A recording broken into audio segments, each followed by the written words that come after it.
Il y a eu plus de 6 mois de travail, 34 auditions, beaucoup de questions, pour au final un rapport. 160 pages qui ont déclenché les foudres de l'Élysée. À peine 24 heures après avoir lu les conclusions du Sénat sur l'affaire Benalla, la contre-attaque s'organise. Et c'est Édouard Philippe qui monte au front. La commission d'enquête du Sénat et le Sénat ont choisi de se livrer à une appréciation qui est, je crois, très politique.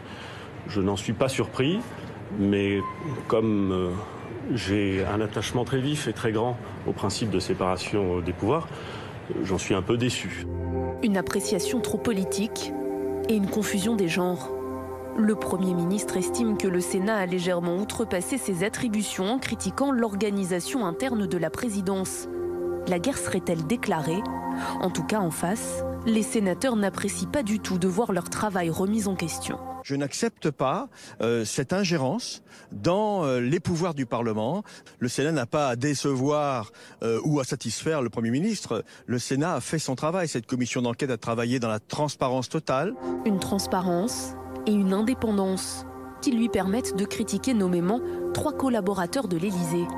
Alexis Kohler, le secrétaire général du Palais, Patrick Stroda, le directeur de cabinet d'Emmanuel Macron, et Lionel Lavergne, en charge du groupe de sécurité de la présidence de la République. 3 hommes qui, selon les sénateurs, n'auraient pas dit toute la vérité lors de leurs auditions. Trop tard.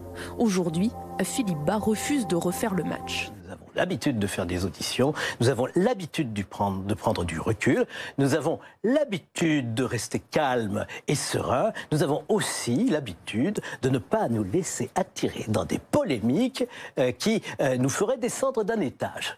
Dans l'opposition, cette attitude de la part du gouvernement est jugée désolante, car pour beaucoup, le Sénat a pleinement joué son rôle. Il faut qu'il y ait moins d'arrogance de la part de l'exécutif. On a le droit de faire entendre des critiques et ils doivent répondre sur le fond. Le Sénat joue son rôle de contrôle du gouvernement. C'est le contraire qui est choquant, comme ce fut le cas à l'Assemblée nationale.